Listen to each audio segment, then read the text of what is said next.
Ce message d'espoir parce que le monde a les yeux tournés vers le Vatican, vers Rome, et certaines et certains d'entre vous m'ont dit alors quel est ton pronostic, puisque je suis connu pour faire des pronostics.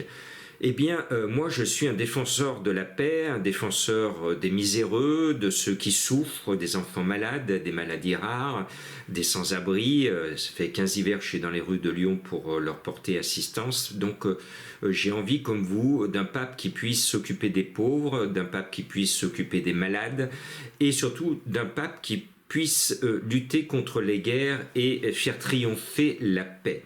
Eh bien, justement, en étudiant ce papier, cette feuille de route pour le futur pape, il y a un nom qui se détache. Et ce nom, c'est ma proposition à moi, parce que s'il est choisi, il va cocher toutes les cases. Pourquoi? Parce que d'abord, les Italiens, et on sait que les Italiens sont souvent favoris, mais c'est un Italien qui n'est pas à Rome tous les jours, il a une très noble fonction, il s'occupe de la Terre Sainte et il s'occupe de préserver les lieux saints là-bas.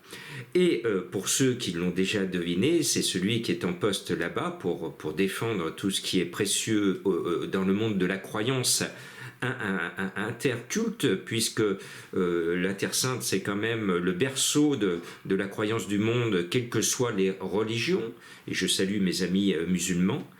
Et à mon sens, celui qui coche toutes les cases, c'est Pier Battista Pizzaballa. Et pourquoi?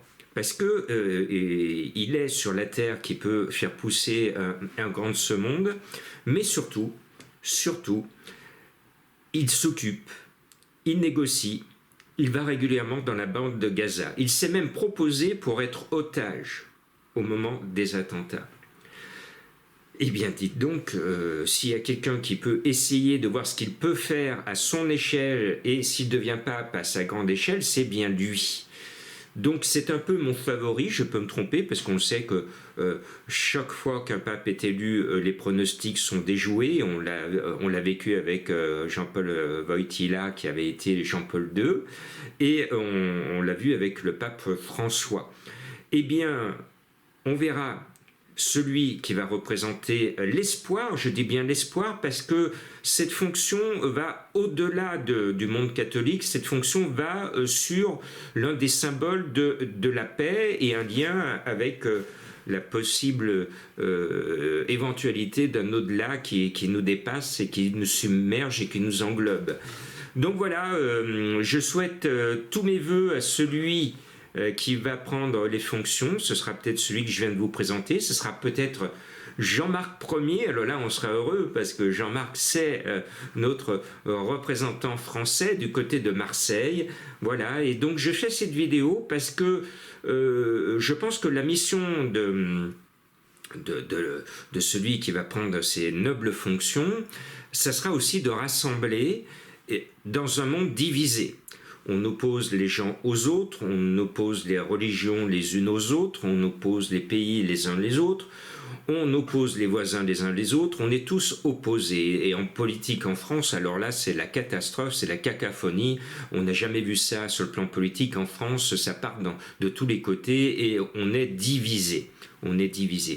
Donc, eh bien, moi, vous le savez, ce pape m'intéresse au plus haut point parce que depuis juin 2019, je me suis fixé au jour où j'ai été reçu au palais de l'Élysée pour défendre la cause des sans-abri, le défi d'aller voir plus haut parce que l'Élysée n'a pas donné suite aux mesures pour faire du zéro sans-abri. Ben, soit, allons voir plus haut.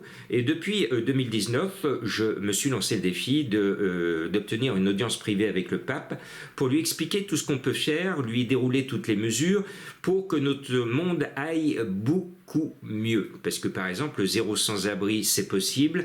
Arrêter les guerres, c'est possible. Et je vous le rappelle, j'ai été avec les pompiers de Villeurbanne au moment du conflit qui a éclaté entre la Russie et l'Ukraine. J'ai été avec les pompiers de Villeurbanne sur la frontière ukrainienne pour aller récupérer des réfugiés de guerre. et ça a été une mission qui a marqué ma vie, une mission positive pour toucher du doigt les conséquences d'une guerre. Et ma visite dans les camps de réfugiés là-bas, avec des gens courageux, des enfants courageux, j'étais le seul à pleurer dans ces camps de réfugiés, tellement j'étais abasourdi par tout ce qui se passait, et abasourdi aussi par cette énergie positive. C'était les humanitaires du monde entier qui étaient là, et qui venaient prêter main forte aux réfugiés de guerre. Ça a été une expérience de vie extraordinaire, comme le 8 mars 2025, où mon association Donner la main don de soi a été honorée d'être invitée à Rome et au Vatican pour passer la porte sainte le 8 mars en compagnie de milliers de volontaires et d'humanitaires du monde entier. Comme quoi Donner la main don de soi, qui est une toute petite association, a des répercussions mondiales, parce que notre action, nos actions, notre combat pour améliorer ce monde est entendu en haut lieu, et bientôt sera entendu en très haut lieu. Que le nom qui ressorte de ce conclave soit le meilleur, et que sa mission se réalise, et que la paix rayonne sur ce monde, et surtout l'amour.